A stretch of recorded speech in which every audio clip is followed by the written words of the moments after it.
पाकिस्तान तनाव के बीच भारत सरकार ने बड़ा फैसला लिया है। भारत सरकार की ओर से पाकिस्तान को साफ संदेश देते हुए कहा गया है कि अगर भारत में कोई भी आतंकी हमला होता है तो इसे युद्ध माना जाएगा। सरकार के शीर्ष सूत्रों की ओर से बताया गया कि भविष्य में किसी भी आतंकवादी कार्रवाई को भारत के खिलाफ युद्ध कार्रवाई माना जाएगा।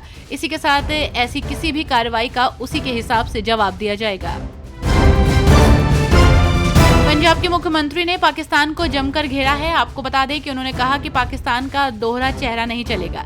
एक तरफ वो हर रोज मिसाइल दाग रहे हैं और दूसरी ओर तनाव को खत्म करने की बात करते हैं। उन्होंने कहा कि वो सेना को ये संदेश देना चाहते हैं कि सब लोग सेना के साथ खड़े हैं।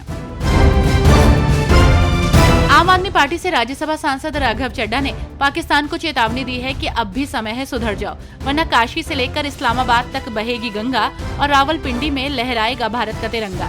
राघव चड्ढा ने एक वीडियो जारी कर कहा, ये सच्चाई है कि आप दोस्त बदल सकते हैं लेकिन पड़ोसी नहीं, और जब पड़ोसी पाकिस्तान जैसा हो तो उसे ठीक करने के लिए कठोर दंड देना हमारा पहला कर्तव्य है। भारत पर वार करने के लिए पाक सेना ने ऑपरेशन बुरहान उल मरसूस चलाया है। AIMIM चीफ असदुद्दीन ओवैसी ने इसका मतलब समझाया है। ओवैसी का कहना है कि ये शब्द कुरान से लिया गया है, जिसका मतलब होता है अल्लाह आपसे बहुत प्यार करता है, इसलिए दीवार बनकर खड़े रहो। ओवैसी ने कहा कि वास्तव में पाकिस्तान कुरान का सही अर्थ समझ ही नहीं पाया है। जब उन्होंने बंगाली मुसलमानों को गोली मारी थी तब उन्हें कुरान की याद नहीं आई। भारत पाक तनाव के बीच अफवाहों का दौर जारी है, तो वहीं इसी बीच मुख्यमंत्री धामी ने कहा है कि प्रदेश में 4 धाम यात्रा निर्बाध रूप से संचालित है और अब तक 4 लाख से अधिक श्रद्धालु दर्शन कर चुके हैं।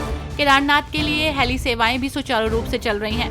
उन्होंने श्रद्धालुओं से अफवाह पर ध्यान न देने और यात्रा को सुरक्षित बनाने में सरकार का सहयोग करने का आह्वान किया है। किसी भी सहायता के लिए हेल्पलाइन नंबर पर संपर्क करें।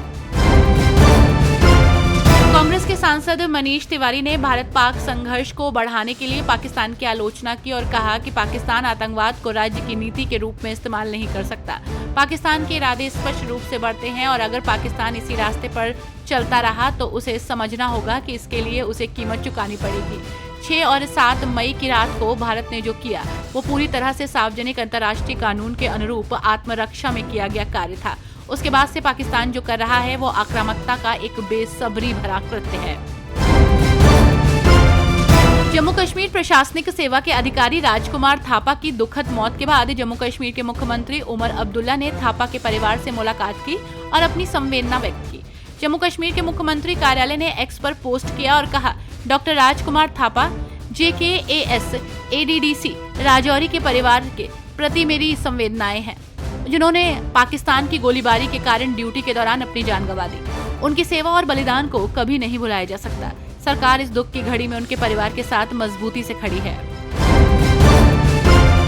भारत पाकिस्तान के बीच बढ़ते तनाव पर नेताओं की लगातार प्रतिक्रिया आ रही है। वहीं इसी बीच बीजेपी के नेता दिलीप जायसवाल ने अपनी प्रतिक्रिया देते हुए कहा कि पाकिस्तान लगातार आतंकवाद को पनाह दे रहा है और भारत में निर्दोष लोगों की निर्मम हत्या करवा रहा है।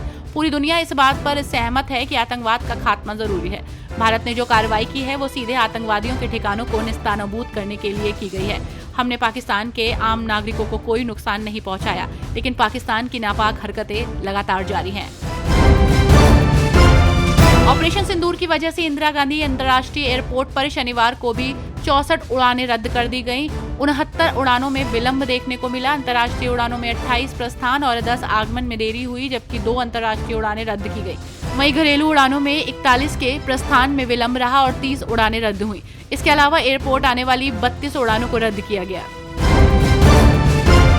कांग्रेस नेता सुरेंद्र राजपूत ने पाकिस्तान को लेकर कहा कि पाकिस्तान आतंक का सरगना है और आतंकवादियों को पाल रहा है। पहलगाम के हमले के बाद हमने एक सीमित ऑपरेशन किया जिसमें हमने उनके आतंकी ठिकानों पर निशाना बनाया। पाकिस्तान अपनी पोल खुलने के डर से बौखलाहट में मिसाइल दाग रहा है। हमारी सेना ने पाकिस्तान के खिलाफ कोई बड़ी कार्रवाई नहीं की है। अगर आप हमला करेंगे तो हम इस बार पाकिस्तान को सबक सिखाकर छोड़ेंगे।